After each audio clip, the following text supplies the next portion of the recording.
Kita akan terlebih dahulu ke Kendari bersama Wirya. Silahkan Wirya.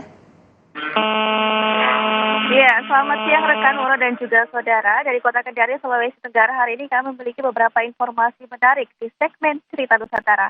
Kita ke informasi yang pertama, saudara. Presiden Joko Widodo membeli sapi jenis limosin untuk Idul Adha dari seorang peternak di Desa Morome, Kabupaten Konawe Selatan. Sang pemilik sapi tak menyangka sapi berbobot 850 kg miliknya menjadi pilihan orang nomor 1 di Indonesia.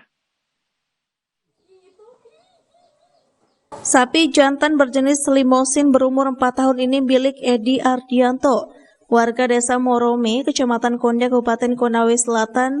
Sapi itu terpilih menjadi salah satu hewan kurban yang dibeli oleh Presiden Joko Widodo dengan harga kurang lebih 110 juta rupiah dengan berat 850 kg.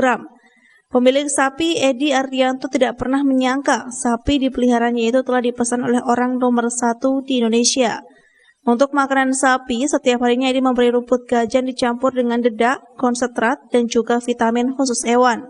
Sapinya limosin. Limosin. Jenis limosin. Beratnya? Berat kurang lebih 850 kilo. Untuk harganya sendiri berapa? Harga di kisaran 100 juta. Mas, bagaimana perasaannya sapinya kita dipilih sama Presiden? Ya, senang lah.